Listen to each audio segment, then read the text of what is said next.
स्वागत है आप सभी का आपके अपने यूट्यूब चैनल के ऊपर मास्टर सुभाष का। आप सभी को नमस्कार। कैसे हैं आप सभी? उम्मीद है बहुत अच्छे होंगे। और जिनका भी होमगार्ड के अंदर सिलेक्शन हुआ है उन सभी को बहुत बहुत शुभकामनाएं। और अब हम इस वीडियो में बात करेंगे उनके डॉक्यूमेंट के बारे में और उनका जो मेडिकल होने वाला है उसके अंदर क्या क्या होने वाला है। तो डिटेल से बात करेंगे। सबसे पहले बात करते हैं हम डॉक्यूमेंट की। तो आपको डॉक्यूमेंट और आपका मेडिकल कब होगा इसकी डेट ऑलरेडी आपको जो आपका रिजल्ट का नोटिफिकेशन आया है उसके अंदर मेंशन है 3 जनवरी, 4 जनवरी और 5 जनवरी। ठीक है, जिस हिसाब से आपका जो सीरियल नंबर है उसमें आपको बता रखा है कि 1 से लेकर 50 तक, 51 से लेकर 100 तक, या फिर 101 से लेके आगे जो भी नंबर है 135 के आसपास उसमें। तो उनको अपने सीरियल नंबर देख लेने कि कौन से सीरियल नंबर के अंदर किस डेट को आपका मेडिकल है। और आपको देखो डॉक्यूमेंट में क्या क्या लेके जाना है। तो डॉक्यूमेंट में सिंपली जो आपको बताया गया है, आपके 10th की मार्कशीट, 12th की मार्कशीट, अगर आपने ग्रेजुएशन कर रखी है तो उसकी मार्कशीट। इसके अलावा आपका एसटी, एससी या ओबीसी जिस भी आप कैटेगरी से आते हैं उसका आपको कास्ट सर्टिफिकेट लेके जाना है।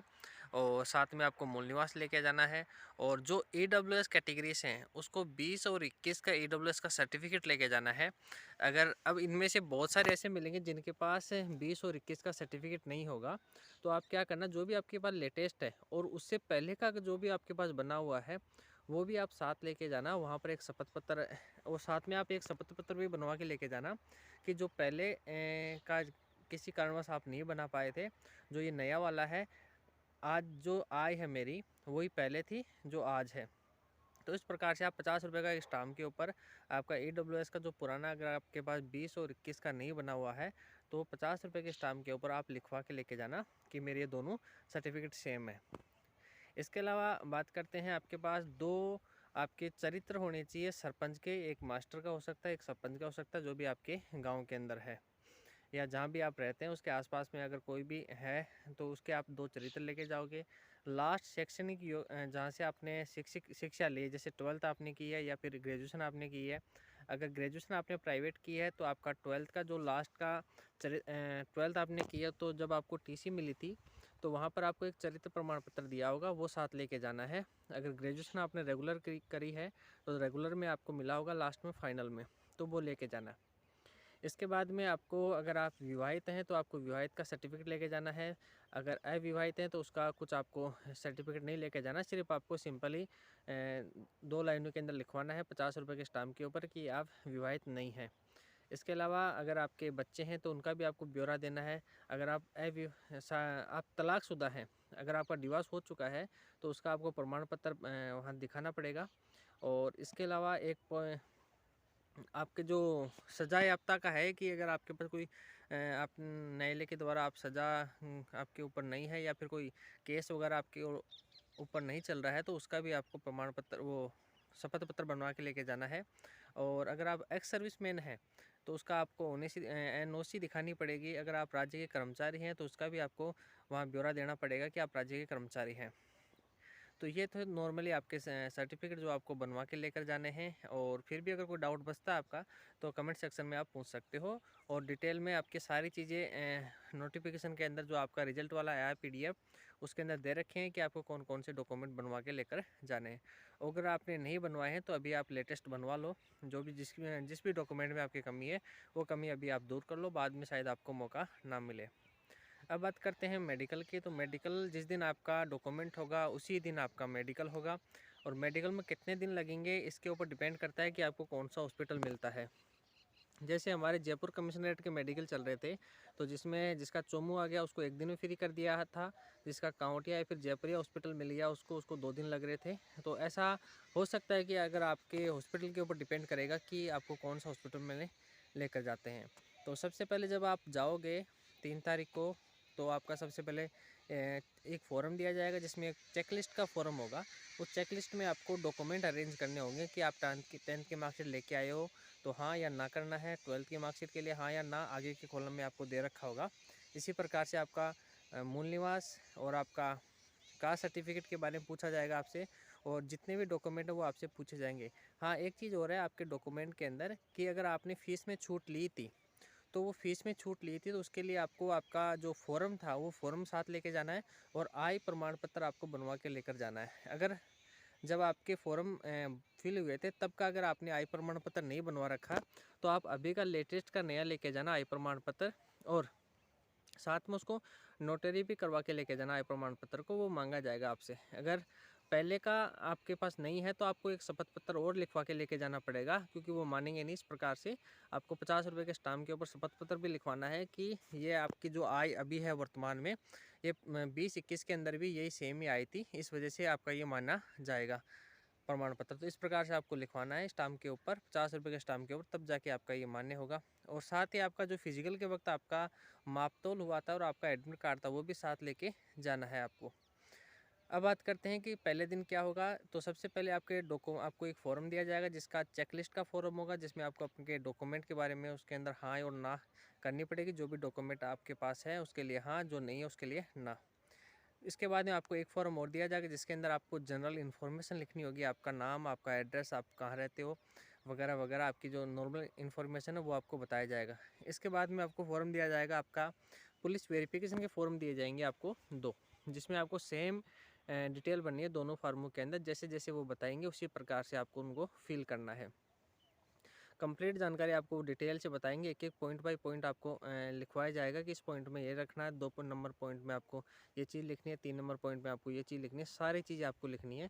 और एक चीज़ ध्यान रखना, जब आपका पुलिस वेरिफिकेशन का फॉर्म भरोगे तो उसमें ऊपर की तरफ आपके रोल नंबर और आपके मोबाइल नंबर ज़रूर लिख देना। हो सकता है वो आपको बताए और अगर बाय द वे उनके दिमाग से मिस हो जाए बताते वक्त, तो आपको याद रखना है कि जो आपका पुलिस वेरिफिकेशन का फॉर्म है उसके ऊपर की तरफ आपको आपके मोबाइल नंबर लिखने हैं मोटे मोटे अक्षरों में।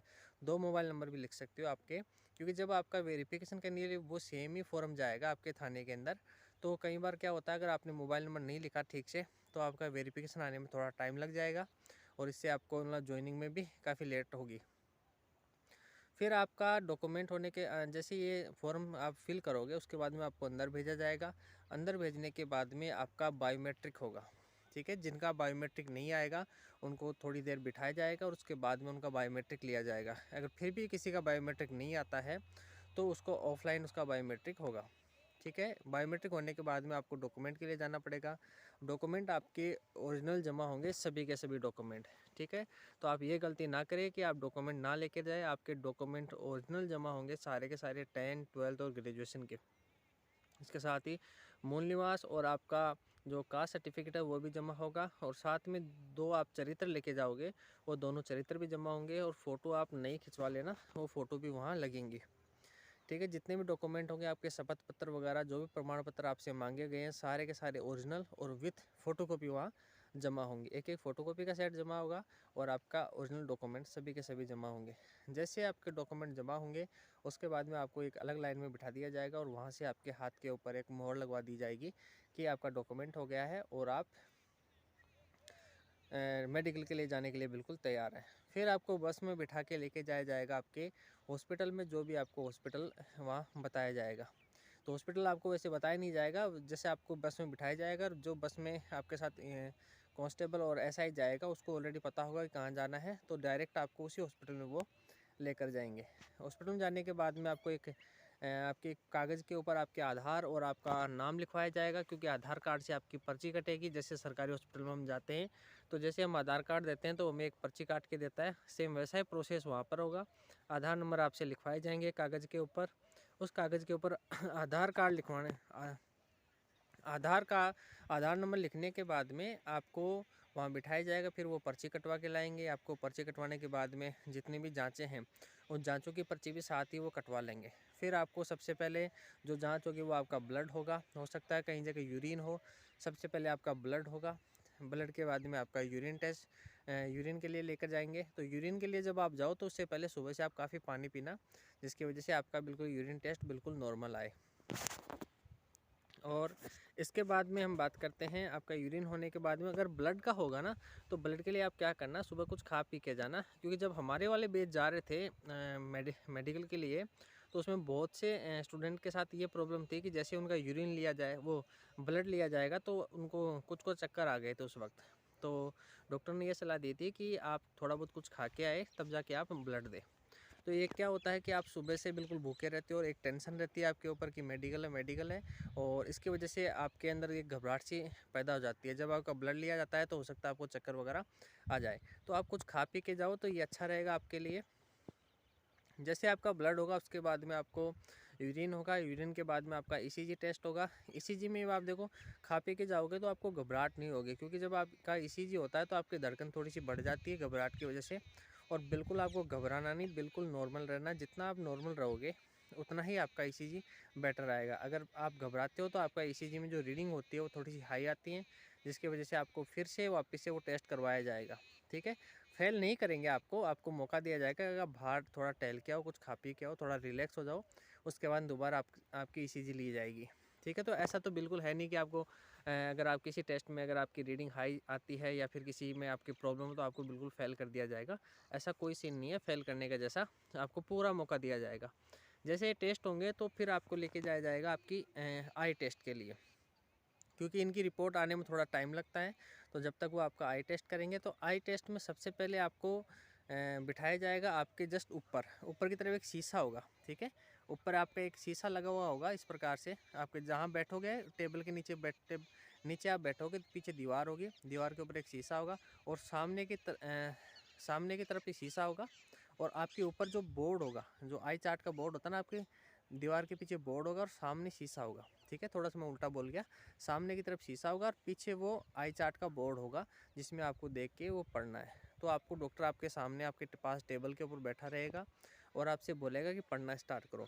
तो देखो यहाँ जो इम्पोर्टेंट है वो आई टेस्ट है। ठीक है, बाकी और सारे जितने भी टेस्ट हैं ना सब नॉर्मल होते हैं, कोई किसी में दिक्कत नहीं होती।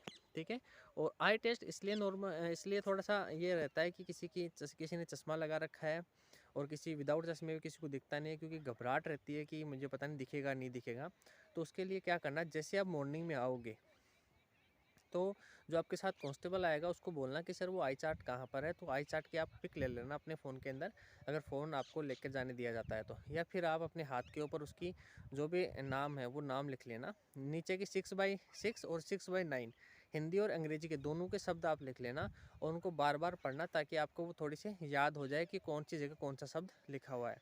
जब डॉक्टर आपसे वो आई चार्ट पढ़वाएगा तो ऊपर से पढ़वाएगा। ठीक है, ऊपर से AXUVTIOUAUXM इस प्रकार से आपको ऊपर से पढ़ते हुए आना है और बिल्कुल कॉन्फिडेंस से पढ़ना आपको।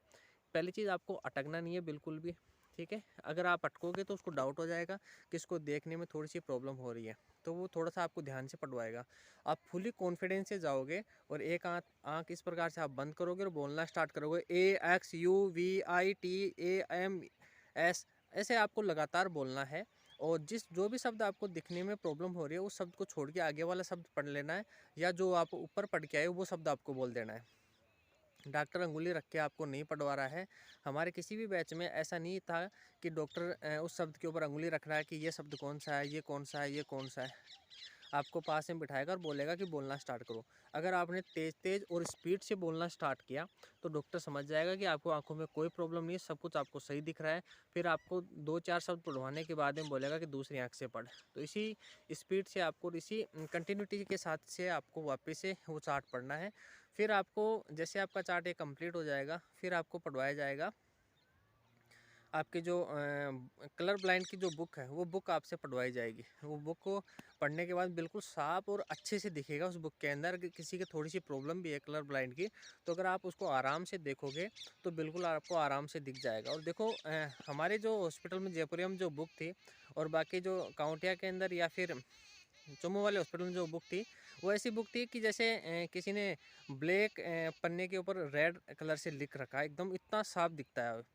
ठीक है, जितने भी लड़के थे किसी को भी कलर ब्लाइंड के अंदर कोई प्रॉब्लम नहीं हुई और ना ही आंखों के अंदर प्रॉब्लम हुई। अगर आंखों में आपको थोड़ी सी प्रॉब्लम है तो वो बिल्कुल आपको इतना कोऑपरेट करते हैं कि कुछ बच्चों का तो ऐसा था कि जी बिल्कुल उनको दिख ही नहीं रहा, तो उनको खड़ा करके थोड़ा सा शीशे के पास लेकर चले गए वो और बोले कि पढ़ने की कोशिश कर। फिर भी वो नहीं पढ़ पा रहा है तो उसको थोड़ी देर रेस्ट करने के लिए जा कि आप आंखें धो के आओ। आंखें धो के आने के बाद में उनको वापस से पढ़वाया गया वो चार्ट, और फिर आप आराम से उन्होंने वो चार्ट पढ़ दिया, याद करके या कैसे भी करके उन्होंने वो पढ़ दिया चार्ट, किसी को फेल नहीं किया गया। फिर उसके बाद में आपका होता है कि डॉक्टर आपकी अगर रिपोर्ट आ जाती है उसी दिन तो ठीक है, नहीं अगले दिन आपको वापस से आना पड़ता है। अगले दिन आपकी रिपोर्ट आती है, वो 1 बाय 1 आपको बुलाता है और आपकी रिपोर्ट देखता है। रिपोर्ट जैसे नॉर्मल होती है, अगर किसी को प्रॉब्लम होती है तो उसको वापस से वो जांच करवाने के लिए वो भेज देते हैं। फेल नहीं करते हैं, आपको बोलते हैं कि ये जांच आप वापस से करवा के आओ, तो उसी दिन आपको वो जाँच वापस करवानी होती है और वापस से उनको दिखानी होती है। फिर अगर आप लड़के हैं तो आपका ये चेक होता है, आपके प्राइवेट पार्ट चेक होते हैं। प्राइवेट पार्ट में आपके जो वर्षण होते हैं उनको चेक किया जाता है, उनके अंदर आपका ऑपरेशन देखा जाता है कि आपने ऑपरेशन करवा रखा या नहीं करवा रखा। और आपके नोकनी चेक होते हैं, और नोकनी वैसे सभी के नॉर्मल होते हैं, नॉर्मल चेक करते हैं, बिल्कुल कोई प्रॉब्लम नहीं है। और फिर चेक करते हैं आपकी वर्षण चेक करने के बाद में फिर आपकी पाइल्स चेक करते हैं। पाइल्स अगर किसी के हैं भी तो कोई भी दिक्कत नहीं है उसमें, वो डॉक्टर बोलता है कि ठीक है इसका इलाज करवा लेना, तो आप बोल दोगे ठीक है सर मैं इलाज करवा लूँगा और बिल्कुल नॉर्मल आप फिट हो जाओगे। ये सारे टेस्ट होते हैं आपके। इसके बाद में आपसे एक कागज़ के ऊपर साइन करवाए, एक अंगूठा टिकवाया जाता है जिसमें आपके जितने भी टेस्ट हुए हैं उन सभी की रिपोर्ट लिखी रहती है डॉक्टर के द्वारा कि इस समय नॉर्मल लिखा रहता है। जो आइज़ होती है वहाँ 6/6 या जिसकी 6/9 हो 6/9 लिखा होता है। कलर ब्लाइंड में अधिकतर के सभी के नॉर्मल लिखा होता है। तो इसी प्रकार से सारी जितने भी टेस्ट हैं उन सभी टेस्ट के आगे उसका रिजल्ट लिखा होता है और उसके नीचे आपसे अंगूठा लिखवाया जाता है। उसके बाद में आपको फ्री कर दिया जाता है और फिर आपको ऐसा नहीं बताया जाता है कि आप फिट हैं या अनफिट हैं। ठीक है, सभी को बोल दिया जाता है कि अब आप अपने अपने घर जाओ। अब उसके बाद में क्या होता है, 4-5-7 दिन के बाद में आपका पुलिस वेरिफिकेशन आ जाता है। पुलिस वेरिफिकेशन आप जाओगे तो थाने से जैसे ही आपको कॉल आएगा, तो कॉल आने के बाद में आपको बोलेगा कि कौन कौन से आपको डॉक्यूमेंट लेके जाने हैं। वो डॉक्यूमेंट आप लेके जाना और 2 गवाह साथ लेके जाना, आपका पुलिस वेरिफिकेशन हो जाएगा इस प्रकार से। फिर अगर आपको किसी चीज़ में पॉइंट मिला है तो ज्वाइनिंग आने से पहले आपके फ़ोन के ऊपर एक मैसेज आ जाएगा और उसके अंदर आपकी पूरी डिटेल लिखी हुई होगी और उसमें आपको बोला जाएगा कि आपको इस चीज़ के अंदर पॉइंट मिला है तो आप बाहर के गवर्नमेंट हॉस्पिटल से 2 विशेषज्ञ से इस चीज़ की जांच करवा के जो भी जांच आती है उस रिपोर्ट को सबमिट करके अपनी ज्वाइनिंग प्राप्त करें। तो इस प्रकार से पूरा प्रोसेस होगा स्टार्ट से लेकर एंड तक। मैंने कोशिश की है कि जितने भी पॉइंट आपके डाउट हो सकते थे वो मैंने सारे क्लियर कर दिए हैं। और फिर भी अगर आपका कोई डाउट बचता है तो कमेंट सेक्शन के अंदर आप पूछ सकते हो। व्हाट्सअप नंबर दे रखा है उसके ऊपर आप पूछ सकते हो और मैं आपके होमगार्ड वालों का एक ग्रुप बना दूंगा, व्हाट्सअप ग्रुप, उसके अंदर आप जुड़ जाना तो आप अपनी चीज़ों को शेयर कर सकते हो आप सभी को। ठीक है, चैनल के ऊपर आप पहली बार हैं तो लाइक शेयर और सब्सक्राइब जरूर कर दो। ठीक है, मिलते हैं नेक्स्ट वीडियो में। Okay bye.